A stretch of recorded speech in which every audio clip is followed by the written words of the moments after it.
Given the fact that you did sit down with Brian Cornell this morning, and not only have we gotten earnings, but it's Investor Day too, what are the most salient headlines for investors as that stock surges right now?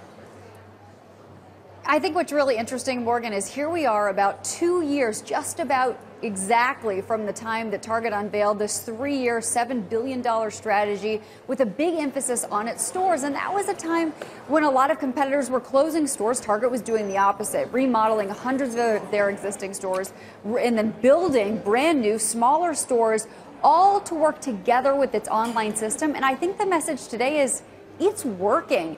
Target says that 3 out of every 4 digital orders were actually fulfilled by the store in the fourth quarter. And overall, those different store programs, whether it's order pickup or the same day delivery with shipped or ship from store, help to actually lower Target's full year cost when you're looking at the average unit cost to get that fulfilled by 20%.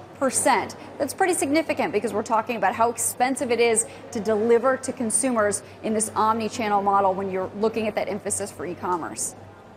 Yeah, and Jan, I think that's a key point right there, especially given how much Brian Cornell talked about Drive Up being a more profitable sort of solution in terms of e-commerce and getting those products to consumers for Target. When he says that 2019 is going to be even better, do you agree? Do you think that'll be the case? Well, I mean, I don't think they'd give us that guidance if they didn't believe in it, but I was actually surprised how strong the guidance was. We knew they had a good fourth quarter, so I wasn't really surprised at the fourth quarter. You know, they gave us the guidance a month ago. It seemed pretty clear they would probably be able to beat the fourth quarter. But wow, that was really strong guidance for the future, which means they really believe they're going to do well on the gross margin line despite all this growth online. That's very impressive. And if I was going to be skeptical, that's what I'd be skeptical about. But boy, they sure delivered in 2018, and they're telling us they can do it again in 2019. Jan, what's the lesson from Kohl's? I don't spend a lot of time in Kohl's, but boy, they seem to be changing a lot of things, launching a lot of new initiatives and partnerships, and at least this quarter performing considerably better than someone expected. Well, I do spend a lot of time in Kohl's, and the secret on Kohl's is it's really great to have your 1,159 stores not be attached to a mall. You'll notice on the stores they closed and relocated, they were all mall-based. So yes, they're now completely mall-free, and they're the only department store that reported strong numbers in the fourth quarter.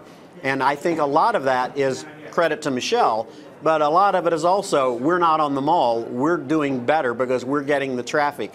But yes, they're doing a great job online, just like Target and Walmart are. Courtney, I know we still have a few more retailers that need to report earnings, but so far, what have we seen for the fourth quarter and the setup coming into 2019? Who's winning, who's losing in terms of how the numbers have been shaking out thus far? Yeah, I think that's a really good question, Morgan, especially after we saw Courtney. those. Sorry. Yeah, sure. I think especially after we saw those December government retail sales numbers, which were, I mean, quite frankly, really crummy, right? But I think you heard from a lot of retailers that showed that wasn't the case for them individually. Look at what Walmart put up here today with Target. Kohl's was strong. Now, Nordstrom, that was weak. They said there was a big drop in traffic at the regular stores in December that they really hadn't figured out. And remember, actually, Lowe's and Home Depot were not as strong as they typically are, and both of those names missed analyst expectations. So I think, like usual, it's not fair to say everyone is strong across the board, but by and large, retail is looking pretty good. I think there is still some fear about what 2019 will bring, which again, we've got the strong earnings guidance here from Target. I think we want to believe that they can do it. Like Jan said, Target wouldn't have given it to us if they didn't think they could. But we know so much has to go into having a strong consumer backdrop to help a lot of these names. Jan, I'll put the same question to you. Winners and losers in retail right now. Yeah, it's pretty straightforward for me. It's online, off-price, and off-mall are winning. And on-mall, and especially on-mall in particular, is not winning. Now, we did see a bad number out of Children's Place, and they're off-mall. But in general, if you're across the street from the mall, TJX, Ross, Burlington, you're winning.